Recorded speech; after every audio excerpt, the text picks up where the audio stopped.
Question de Bruno Gégaud. Avez-vous déjà fait appel à un consortium pour réaliser une opération d'acquisition? Salut Bruno, oui, bien sûr. Que ce soit quand j'étais sur le rachat de Quick, ce qu'on appelle des consortiums, c'est vraiment un peu des club deals, quoi, de personnes qui vont investir à tes côtés, bien entendu. Que ça soit des amis à moi, entrepreneurs, qui avaient un peu d'argent à placer à mes côtés, que ça soit des fonds d'investissement, que ça soit des investisseurs privés, que ça soit des fournisseurs qui m'ont fait confiance et qui me disent Hakim, on va mettre un ticket avec toi. Oui, j'ai souvent fait appel au consortium d'investissement. Brahim NL. Salut. Tu as d'autres business que tes restaurants ou bien des futurs business? Des futurs business. Ouais. Alors, moi, je suis plus dans la restauration depuis 2014, depuis que j'ai vendu le groupe. Après, ça reste mon métier de passion. Tu sais, on est des gens passionnés.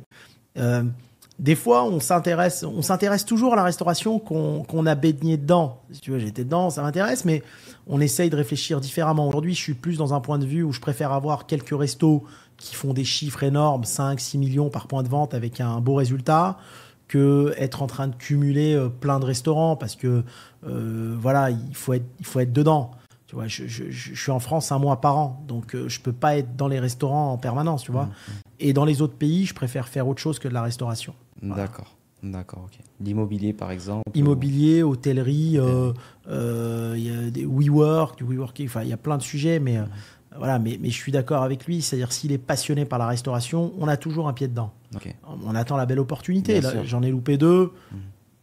On ne sait pas ce qui peut arriver. Ouais. Demain, il y aura peut-être, on va m'appeler. Tu sais, moi, le sujet Quick ou courte paille, j'y suis pas allé, on m'a appelé. C'est la France qui m'a appelé. Hakim, il y a un sujet pour toi. Donc, je suis toujours à l'écoute, moi, des opportunités. D'accord, top. Question de Nasdon69. Voudrais-tu participer à l'émission Qui veut être mon associé? Pas de panique, j'ai juste mis pause quelques secondes pour vous dire de vous abonner. Plus de 80% d'entre vous qui regardez la vidéo n'êtes pas encore abonnés. Alors pour me soutenir, pour continuer à regarder des vidéos comme celle-ci, abonnez-vous. Je vous remercie et bon visionnage pour le reste de la vidéo. On reprend. On est en pourparlers. Ah. Il m'avait contacté déjà il y a 2-3 ans au début. Je voulais pas. À ce moment-là, ça m'intéressait pas forcément. Aujourd'hui, j'ai peut-être de l'intérêt. On est en pourparlers. D'accord. Bon. Ben, Nasdon, t'as ta réponse. Prince Ali du 75. Salut à toi, Prince Ali. À quel moment décidons de proposer son concept fast-food en franchise? À partir du moment, j'ai envie de te dire, où tu te sens prêt à aller animer d'autres personnes, où tu as pu déléguer le tien. Le but, c'est que le tien, il tourne tout seul sans toi. Une fois que tu as ouvert ton concept, tu n'as plus besoin d'être dedans. Tu as un super manager qui va pouvoir former, parce que ça va être le site pilote, qui va pouvoir former tes futurs franchisés et que tu as des bilans rentables en prévoyant les royalties. C'est-à-dire quand tu as des bilans, je donne un exemple, tu fais 100 000 de résultats, il faut te dire que tu vas affecter ton restaurant et celui des franchises à venir de 7% de royalties. Donc en vrai, tu fais plus que 30 000. Donc il faut que tu montes au moins ton affaire à 100 000 d'EBITDA, de résultats, en ayant impacté les royalties. Dès que tu es prêt, ça fonctionne, ça roule, tu es rentable, tu peux y aller. Il n'y a pas de loi qui dit faut que tu aies un resto depuis 10 ans ou 5 ans. Oui, non. ça peut aller très vite. Voilà, tu as un bilan, tu es transparent vis-à-vis du franchisé entrant et c'est bon. D'accord, ok.